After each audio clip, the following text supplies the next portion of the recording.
Bienvenido al módulo 14. Enhorabuena por haber llegado tan lejos en este curso. A lo largo de los módulos precedentes hemos abordado numerosas cuestiones. Ahora nos vamos a encargar de los mejores test ortopédicos del hombro, codo, muñeca y mano. Y como ya sabéis, esperamos que os guste.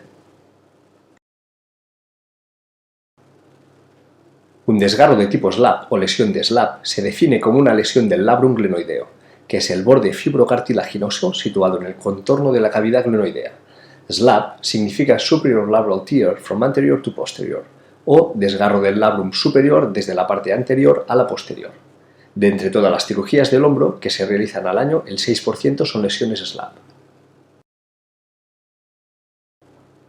Un buen artículo publicado en 2017 analizó los diferentes test físicos existentes para diagnosticar las lesiones SLAP. Llegaron a la conclusión de que ningún test era útil. En realidad, este artículo es un reflejo de las conclusiones a las que llegaron los estudios que habían sido publicados anteriormente. Una de las razones por las que llegaron a esta conclusión se basa en el hecho de que las lesiones SLAP están clasificadas en 4 categorías diferentes y que la mayoría son del tipo 1 y 2. Generalmente no es posible poder diferenciar los tipos 1 y 2 de los otros problemas del hombro. Para apoyar las observaciones que mantenían que una lesión SLAP de tipo 1 no puede distinguirse de otro problema del hombro, Michener y su equipo demostraron que ningún elemento tradicionalmente presente en el momento de la anamnesis del paciente en caso de lesión SLAP posee una propiedad diagnóstica. De este modo, si el paciente describía un acontecimiento traumático o una aparición brutal de síntomas, tenía menos posibilidades de estar afectado por una lesión de SLAP de tipo 1. Los resultados solo eran ligeramente mejores cuando Michener y su equipo combinaron los tipos 2 a 4. Cuando discutimos con Michener, nos explicó que había combinado los tipos 2, 3 y 4 debido a que le faltaban pacientes que presentaran los tipos 3 y 4 para poder hacer sus cálculos. Sus resultados son bastante cercanos a los que habían encontrado Cook y su equipo en un estudio del 2012. A pesar de la idea de que se hacen los profesionales de las lesiones en SLAP clásica, los tipos 3 y 4 de la clasificación de Snyder son en realidad bastante raros.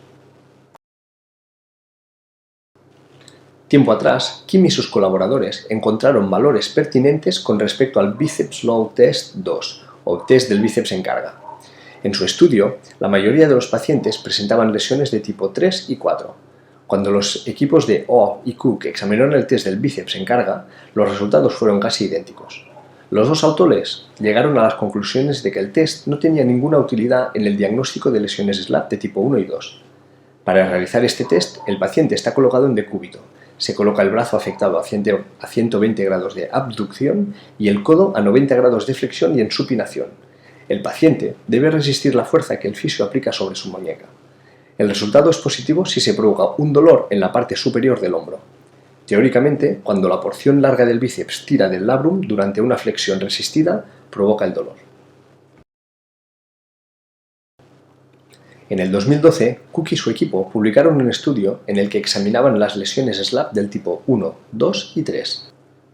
Se concentraron en el test de compresión activa, el test de O'Driscoll, el speed test, el test de carga del bíceps y el test de tensión del labrum. Ninguno de estos tests se reveló útil para diagnosticar únicamente una lesión en SLAP. Encontraron que la mayoría de los pacientes sufrían de diferentes patologías concomitantes además del SLAP, pero los tests no eran pertinentes para poder diagnosticar un SLAP al margen de otra patología. Quisiéramos hablar un poco del test de compresión activa. Hoy en día, 19 estudios independientes han estudiado este test. Sin contar la publicación inicial de O'Brien, este test físico no ha demostrado jamás la menor precisión diagnóstica. Un metaanálisis realizado con 19 estudios mostró que este test no poseía más capacidad discriminativa que el azar. Por este motivo no recomendamos la utilización del test de compresión activa, aun sabiendo que es el test que se utiliza actualmente más a menudo en práctica para las lesiones SLAP. El dolor de hombro constituye uno de los motivos de consulta más frecuentes. Los estudios de prevalencia nos muestran que entre el 16 y 34% de la población sufre de dolores relacionados con el manguito de los rotadores, las tendinopatías o bursitis, un conflicto en el que el tendón queda atrapado y frota con el hueso, sedimentos cálcicos en los tendones produciendo una tendinopatía por calcificación y desgarros completos o parciales en los tendones del manguito rotador. Los fisios que hayan tratado a pacientes que presentan un desgarro del manguito de los rotadores podrán confirmar que durante el movimiento existe la presencia de ruidos articulares. Estos ruidos son los llamados ruidos de crepitación del hombro. Las crepitaciones es un término que se utiliza para describir los crujidos, chasquidos, roces y otras sensaciones percibidas en la articulación y bajo la piel. Ponce y su equipo encontraron que en la mayoría de los casos en los que existía la presencia de crepitación se observaba también un desgarro parcial o total del manguito de los rotadores. El Hook-Bear Test, o el test del abrazo del oso, se centra en el subescapular. El paciente coloca la palma de su mano homolateral al dolor sobre el hombro sano. El fisio debe intentar despegar la mano del paciente. Normalmente el fisio no debe conseguirlo. Los valores de precisión diagnóstica son los siguientes. La sensibilidad es de 60, la especificidad es de 92, la razón de verosimilitud positiva es igual a 7,23 y la negativa a 0,44. El test de belly press y la maniobra de Napoleón son dos tests distintos pero bastante similares a la vez. Para el test del belly press, el paciente puede colocarse en posición de pie o sentado, con su mano situada a la altura del ombligo y apoyando sobre su vientre. El resultado del test es positivo si el codo se desplaza hacia adelante para compensar el déficit causado por un desgarro o una debilidad del subescapular. Los valores de precisión diagnóstica para este test son los siguientes. La sensibilidad es de 40, la especificidad es de 98, la razón de verosimilitud positiva es igual a 20 y la negativa es igual a 0,61. La maniobra de Napoleón se realiza de la misma manera, pero buscamos la presencia de una flexión de muñeca para compensar la debilidad o el desgarro del subescapular. Los valores de precisión diagnóstica para la maniobra de Napoleón son una sensibilidad igual a 25, una especificidad de 98 y la razón de verosimilitud positiva de 12,50 y la razón negativa de 0,77. El test de Job nos ayuda a diagnosticar el desgarro del supraespinoso. Es una variante del test del Empty Can, pero menos vigoroso. Se coloca al paciente en la misma posición que para el Empty Can, pero en lugar de tener los codos extendidos, debe flexionarlos. El fisio imprime una resistencia lenta y constante sobre los dos codos. Si el paciente no consigue resistir, se considera el test como positivo. Los valores de precisión diagnóstica para el test de Job son una sensibilidad igual a 81, la especificidad de 89, la razón de verosimilitud positiva de 7,36 y una razón de verosimilitud negativa de 0,10. Encontramos el Drop Arm Sign en numerosos estudios que tratan sobre el clúster o batería de pruebas para el hombro. Se utiliza habitualmente para diagnosticar un desgarro del supraespinoso. El test se efectúa de la siguiente manera. El fisio lleva el brazo del paciente pasivamente en abducción. Se le pide al paciente que baje el brazo respetando el plano frontal. El resultado positivo si el brazo baja de manera incontrolada. El intervalo de confianza es del 95% y las razones de verosimilitud son las siguientes. La razón positiva es igual a 3,3 con un intervalo de confianza situado entre 1,0 y 11. La razón negativa es igual a 0,82 con un intervalo de confianza situado entre 0,70 y 0,87. Podemos considerar este test más útil para confirmar las patologías que para descartarla. El signo del arco doloroso se utiliza generalmente para valorar un posible síndrome de conflicto o pinzamiento supracraneal, pero también ha sido estudiado en casos de utilización autónoma o dentro de una batería de pruebas o clúster para los casos de desgarro del manguito de los rotadores. Vamos a centrarnos en la primera función del test. Para realizarlo, el paciente debe efectuar una abducción activa hasta el final de la amplitud del movimiento. Durante el movimiento, el fisio busca la presencia de un arco doloroso situado entre 60 y 120 grados de abducción. Las razones de verosimilitud y el intervalo de confianza del 95% son los siguientes. La razón positiva es igual a 3,7 con un intervalo de confianza situado entre 1,9 y 7,0. La razón negativa es igual a 0,36 con un intervalo de confianza situado entre 0,23 y 0,54. Este test sirve para descartar patologías. El signo de retraso en la rotación externa es una prueba que evalúa la integridad de los rotadores externos del hombro, que son el infraespinoso y el redondo menor. El paciente puede situarse de pie o sentado para realizar el test. Debe colocar su brazo en ángulo recto, en abducción. El fisio lleva el brazo del paciente a la rotación externa hasta un primer punto de resistencia. Se le pide entonces que mantenga esta posición. Una diferencia de 5 grados o más en dirección a la rotación interna sería un resultado del test positivo. Los valores de precisión diagnóstica son los siguientes: una sensibilidad de 46, una especificidad de 94, la razón de verosimilitud positiva igual a 7.2 y una razón de verosimilitud negativa de 0.60. El signo de retraso en la rotación interna es una prueba que evalúa la integridad del subescapular. Para realizar el test, el paciente debe colocar su mano detrás de la espalda. El fisio despega pasivamente la mano del paciente para que no toque la espalda. Haciendo esto, el fisio puede verificar si se alcanza al final de la amplitud de movimiento y si ésta le permite realizar el test. Se le pide al paciente que mantenga esta posición sin dejar que su brazo vuelva a pegarse a la espalda. El resultado es positivo si existe una diferencia de 5 grados o más. El valor de precisión diagnóstica de este test es el siguiente: una especificidad de 96, una razón de verosimilitud positiva igual a 24.3. Pero tened cuidado, el QADAS es solo de 8, por debajo del nivel de 10 que nosotros aconsejamos. Este test permite confirmar la presencia de un desgarro del subescapular. Hagedus y su equipo tienen el récord del estudio más descargado de la historia del British Journal of Sports Medicine. Según las cifras originales del estudio publicado en el 2008 y de su actualización en el 2012, no está recomendada la utilización de un examen físico único del hombro para establecer un diagnóstico patognómico. Existen test prometedores, pero sus propiedades deben ser confirmadas por más de un test. La combinación de varios test del hombro ofrece una mejor precisión, pero su utilización sigue siendo marginal. El test del arco doloroso positivo es el único que posee un resultado con una razón de verosimilitud superior a 2 para las patologías del manguito de los rotadores, es decir, 3,7.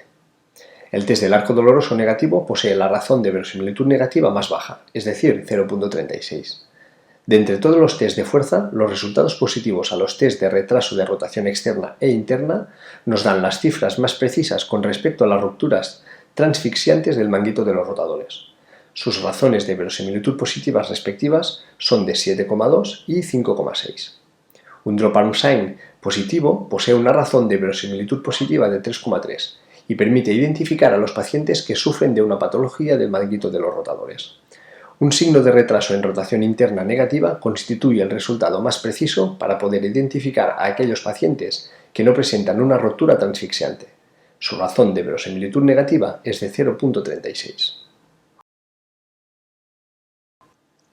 La estimación de la prevalencia de las patologías de hombro están entre el 7 y el 34%, con 14,7 nuevos casos por cada 1.000 pacientes consultados al año. De entre todas las patologías del hombro, el síndrome de compresión subacromial es el que se cita con más frecuencia, representando entre el 44 y el 65% de las consultas por problemas de hombro. Este diagnóstico crea polémica, ya que está basado en hipótesis biomecánicas erróneas. Probablemente, el síndrome de compresión subacromial no sea más que una combinación de trastornos que relacionan el manguito de los rotadores con una tendinopatía. El test de Hawkins es la prueba que se usa con más frecuencia en las compresiones de hombro. Para realizarlo, se coloca el brazo del paciente a 90 grados de flexión y en aducción neutra. El fisio estabiliza la escápula del lado afectado e imprime varios movimientos bruscos en rotación interna del brazo. Si obtenemos dolor, el test es positivo. No tiene por qué ser el mismo dolor que el paciente describe normalmente. Los valores de precisión diagnóstica son los siguientes: una sensibilidad igual a 92 y una especificidad de 0,18. Como mucho, este test permite el descarte de la presencia de un síndrome de compresión subacromial. El test de fuerza en rotación interna fue concebido para evaluar un posible síndrome de compresión subacromial. Para ejecutarlo, el paciente coloca su hombro a 90 grados de abducción y el codo en flexión de 90 grados. El fisio comienza examinando la fuerza en rotación externa en esta posición, para luego examinar la fuerza en rotación interna en esta misma posición. En una persona que no tiene ningún problema de hombro, los rotadores internos están mucho más fuertes que los externos. Si encontráis que los rotadores externos están más fuertes que los internos, el test es positivo. Este test nos permite descartar un posible síndrome de compresión subacromial. Existen numerosos y diferentes trastornos de la estabilidad del hombro. Dada la anatomía particular del hombro, la cápsula y los ligamentos están estrechamente vinculados. Numerosas personas presentarán una laxitud de la cápsula anterior y otras presentarán una laxitud de la cápsula inferior o superior. El Surprise Test es similar al test de aprensión, pero posee una etapa suplementaria. En los dos tests, el paciente se encuentra en decúbito supino, con el brazo a 90 grados de abducción. El fisio lleva suavemente el brazo del paciente a la rotación externa a la búsqueda de un signo de aprensión por parte del paciente. Si el paciente muestra signos de miedo, el fisio imprime una fuerza antero-posterior sobre el hombro. En los pacientes que presentan una inestabilidad anterior del hombro, la fuerza aplicada reducirá la aprensión. Con el fin de realizar la prueba sorpresa, el fisio retira rápidamente su mano del hombro del paciente y evalúa la presencia o no de un signo de aprensión. Los valores de precisión diagnóstica son los siguientes: una sensibilidad igual a 92, una razón de verosimilitud negativa de 0.08, una especificidad de 89 y una razón de verosimilitud positiva igual a 8.4. Podemos utilizar este test para confirmar o descartar la presencia de una inestabilidad anterior. La prueba del surco es utilizada con el fin de evaluar la laxitud capsular. Para esta prueba, el paciente puede colocarse sentado o acostado sobre la espalda. El fisio coge el codo del paciente y aplica una tracción en dirección caudal. Se busca la presencia de un surco en la zona anterosuperior del hombro. Un surco de la talla del grosor de un dedo constituye un test positivo. La maniobra del surco positiva se asocia probablemente a una laxitud capsular anterosuperior. Este test nos permite confirmar más que descartar. La tendinopatía del bíceps es un diagnóstico reciente y popular. Se trata de una terminología genérica que reagrupa diferentes patologías del bíceps como la tendinitis del bíceps, entendida como la inflamación tendinosa, la tendinosis del bíceps, cuando el tendón está degenerado pero no inflamado, y la tenosinovitis del bíceps, cuando la inflamación es de la vaina tendinosa sinovial. De entre todos los pacientes que padecen de una tendinopatía del bíceps, el 95% presentan una patología asociada como por ejemplo un desgarro del manguito de los rotadores o una lesión SLAP. Generalmente, las personas más afectadas por una patología del tendón del bíceps son aquellas comprendidas entre los 18 y los 35 años. La prueba del gancho o el uppercut test ha sido elaborada para evaluar las tendinopatías bicipitales. El paciente debe flexionar su codo y luego soltar un gancho. El fisio bloquea el movimiento del paciente cuando su brazo llega a los 90 grados de flexión de hombro. El test es positivo si se produce dolor en el momento del bloqueo. Los valores de precisión diagnóstica para el uppercut test son una sensibilidad igual a 73, una especificidad igual a 78, la razón de verosimilitud positiva es igual a 3.38 y la razón de verosimilitud negativa es igual a 0.34. La articulación acromioclavicular es una articulación situada en la parte superior del hombro y está clasificada como sinovial y plana. Las lesiones que afectan al hombro, entre las cuales se encuentran las de la articulación acromioclavicular, se dan habitualmente en pacientes activos o en atletas jóvenes.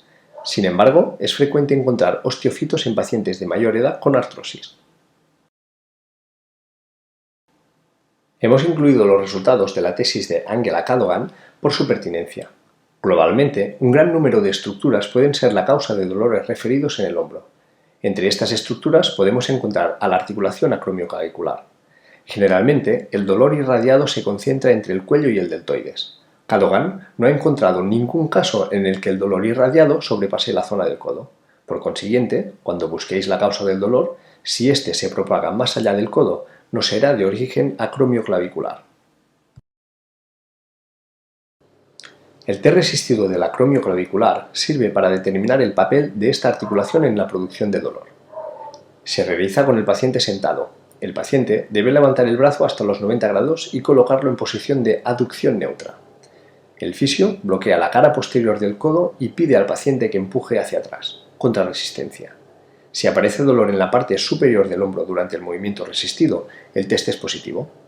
Los valores de precisión diagnóstica son de una especificidad igual a 85 y una razón de verosimilitud positiva igual a 4.8. Como hemos dicho anteriormente, esta prueba sirve para confirmar la implicación de la articulación acromioclavicular en los síntomas del paciente. El Cross Body Adduction Test es una prueba frecuentemente utilizada. El fisio se coloca del lado contralateral al hombro afectado. Seguidamente realiza una tracción pasiva del miembro superior en aducción máxima, estando el brazo colocado aproximadamente a unos 70 grados de flexión. El test es positivo si se produce dolor en la parte superior del hombro. Este test ha sido estudiado profundamente, pero no es tan diagnóstico como el test resistido para la acromioclavicular. Seguramente sea más pertinente utilizar este test para confirmar que para descartar una patología de la acromioclavicular. Mediante la palpación de la articulación acromioclavicular podemos obtener bastante información y de sumo interés. La palpación es un test que posee una sensibilidad muy elevada, del 96%, pero sin embargo posee una especificidad muy baja. Por lo tanto, este test no permite descartar la implicación de la articulación acromioclavicular. Su razón de verosimilitud negativa es de 0.40, lo que nos indica que no es suficiente para presentar una utilidad clínica satisfaciente. Ya os hemos recomendado precedentemente una lectura útil, siéndolo igualmente para este módulo. Se trata de los clústeres o grupo de test de hombro. En realidad, existen pocas pruebas autónomas de hombro. El reagrupar los test nos permite hacernos una mejor idea del tipo de patología, pero el valor añadido es bajo. Existen numerosas razones del por qué y los abordaremos en las siguientes diapositivas. El paper de Hegedus y su equipo nos habla de la mejor combinación de test existentes. Siempre es interesante detenerse en las diferentes combinaciones de test propuestas. Para que no os perdáis, sería aconsejable volver a leer este estudio que explica cuál es la mejor manera de reagrupar los diferentes test. Un estudio muy bien elaborado de Park y colaboradores se interesó de cerca a la combinación de test siguiente: el test de Hawkins, el signo del arco doloroso y los test que evalúan el músculo infraespinoso. Resulta interesante remarcar que los autores examinaron las combinaciones ya sea en caso del síndrome de compresión supracromial como el caso de la patología del manguito de los rotadores. En el caso del síndrome de compresión supracromial, cuando los tres test eran positivos, el valor de la razón de verosimilitud positiva era de 10.5, lo que representa un valor muy elevado. En el caso de un desgarro del manguito de los rotadores, un resultado positivo en todos los test nos daba una razón de verosimilitud positiva de 15.6. Estos resultados nos hacen ver el rompecabezas que representan las patologías de hombro. Resumiendo, la gran mayoría de las patologías de hombro van a implicar numerosos tejidos diferentes y conseguir diferenciar las patologías constituye un verdadero desafío. En el 2012, Bright publicó una revisión sistemática de los test físicos para la disquinesia escapular. Habíamos visto en el módulo 1 que la disquinesia escapular era más bien una simple observación clínica y no un verdadero diagnóstico. Al final, no se ha encontrado utilidad alguna a ninguna prueba física para la escápula que sea capaz de mejorar el diagnóstico diferencial de las patologías de hombro.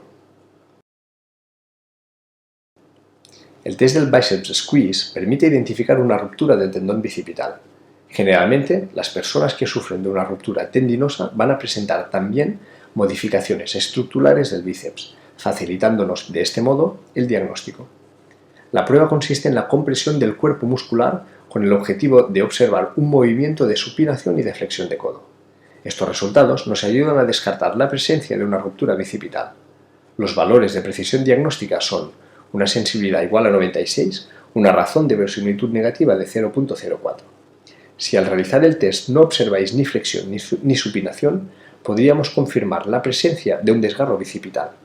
Presenta una especificidad de 100 y una razón de verosimilitud positiva igual a infinito. Seguramente ya conozcáis el Cosin test, que permite diagnosticar una epicondilalgia lateral. La epicondilalgia lateral, también conocida como el codo de tenista, es la patología musculoesquelética crónica del codo más frecuente. Provoca un fuerte dolor, una invalidez y una disminución de la productividad. Los mecanismos subyacentes de esta patología no son inflamatorios, razón por el cual el término epicondilitis no es apropiado. Para realizar la prueba de Cosin, el paciente flexiona su codo a 90 grados al mismo tiempo que el fisio palpa el epicóndilo lateral. Su otra mano coloca la mano del paciente en inclinación radial y su antebrazo en pronación. Luego le pedimos que realice una extensión de muñeca contra resistencia en esta misma posición. El test es positivo si produce dolor u otros síntomas en la zona del epicóndilo lateral. Sin embargo, no existe ningún estudio sobre la precisión diagnóstica de este test. El test de estrés en valgo fue concebido para examinar los tres componentes del ligamento colateral cubital. Este test no es nada fácil de realizar. Para ello, el paciente puede estar sentado o de pie. El fisio coloca el brazo del paciente a 90 grados de abducción. Luego, mantiene la parte distal del antebrazo con una mano y estabiliza el codo con la otra. Con la mano estabilizadora imprime una pequeña rotación interna que ayudará a aplicar la fuerza de valgo más tarde. El fisio flexiona seguidamente el codo al máximo e imprime un estrés en valgo a nivel del codo, a la vez que efectúa una rotación externa del hombro. Cuando el hombro llega a la amplitud máxima de rotación externa, el fisio va a extender rápidamente y sin sacudidas el codo del paciente hasta alrededor de los 30 grados. El test es positivo si el paciente siente un dolor a la parte medial del codo y si el dolor más fuerte se produce entre los 120 y los 70 grados en flexión de codo. Esta prueba permite descartar la presencia de una inestabilidad medial del codo. Presenta una sensibilidad de 100 y una razón de verosimilitud negativa de 0.0. Esperamos que hayáis disfrutado con este más que extenso módulo.